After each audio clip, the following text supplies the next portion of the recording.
March આવી ગયો, બજેટમાં નાણાં ફાળવતા હોય છતાંય સમિતિના બાળકો રમતોત્સવથી વંચિત। આ બાબતે આજરોજ શિક્ષણ સમિતિના વિપક્ષ નેતા શ્રી રાકેશ હિરપરાએ સમિતિ અધ્યક્ષને નીચે મુજબની રજૂઆત કરી છે। વ્યાયામ અને રમતગમત એ શિક્ષણ તેમજ જીવનનું એક અભિન્ન અંગ છે, જેના ઉપર ગંભીરતાથી કામ કરવું એ દરેક શૈક્ષણિક સંસ્થાની ફરજ છે। નગર પ્રાથમિક શિક્ષણ સમિતિના બજેટમાં શારીરિક કેળવણી અને એમાંય ખાસ કરીને રમત ઉત્સવ માટે નાણાં ફાળવવામાં આવે છે, પણ યોગ્ય આયોજનના અભાવે એ નાણાંનો સદુપયોગ થઈ શકતો નથી અને પરિણામે બાળકોએ પોતાના અધિકારીઓથી વંચિત રહેવું પડે છે।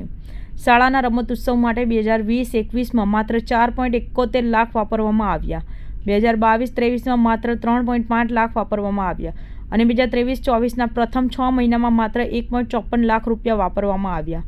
રમત ઉત્સવ શિયાળામાં યોજવામાં જ હોય છે, એટલા માટે જ તો બજેટમાં નાણાં ફાળવવામાં આવે છે, તે પછી એનું અગતરું આયોજન કેમ થતું નથી? દર વર્ષે આ કામમાં મોડું શા માટે થાય છે? ગત વર્ષે પણ રમત ઉત્સવ ફેબ્રુઆરીના અંતમાં તેમજ માર્ચની શરૂઆતમાં રાખવામાં આવ્યું હતું અને ગરમી શરૂ થઈ રહેલી હોવાને કારણે બાળકોને ખૂબ જ અગવડો પડી ગઈ હતી।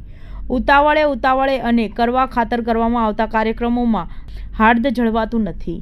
આ બાબતે સામાન્ય સભાના માધ્યમથી પણ અમોને વારંવાર આપ શ્રી અધ્યક્ષનું ધ્યાન દોરેલ છે, પણ આ પરિસ્થિતિમાં આ વર્ષે પણ કોઈ સુધારો જોવા મળ્યો નથી, જેથી માંગ છે કે ગરમી શરૂ થાય તે પહેલાં આ વર્ષના રમતોત્સવનું આયોજન તાત્કાલિક કરવામાં આવે તેમજ દર વર્ષે રમતોત્સવ સમયસર યોજવામાં આવે। નમસ્કાર, હું રાકેશ હિરપરા, નેતા વિપક્ષ, નગર પ્રાથમિક શિક્ષણ સમિતિ સુરત। આપણે જાણીએ છીએ કે વ્યાયામ અને રમતગમત એ શિક્ષણ તેમજ જીવનનું અભિન્ન અંગ છે।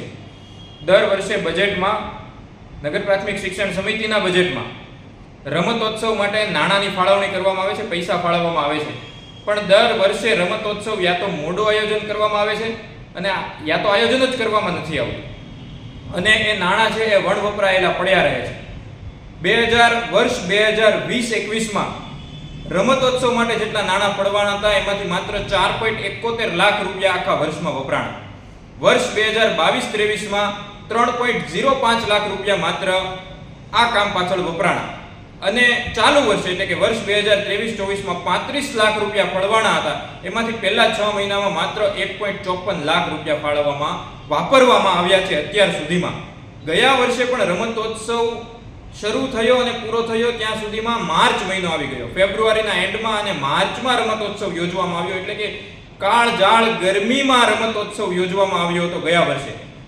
ગઈ સામાન્ય સભામાં નવેમ્બર 2023ની સામાન્ય સભામાં અમોએ આ બાબતે રજૂઆત પણ કરી હતી વિપક્ષે કે રમતોત્સવ સમયસર કરવામાં આવે, એનું આયોજન સમયસર કરવામાં આવે, પણ આ વર્ષે પણ ફેબ્રુઆરી મહિનો પૂરો થઈ ગયો અને માર્ચ મહિનો શરૂ થવા આવ્યો છે, છતાં પણ હજુ સુધી રમતોત્સવનું કોઈ પણ પ્રકારનું આયોજન નગર પ્રાથમિક શિક્ષણ સમિતિ દ્વારા કરવામાં આવ્યું નથી।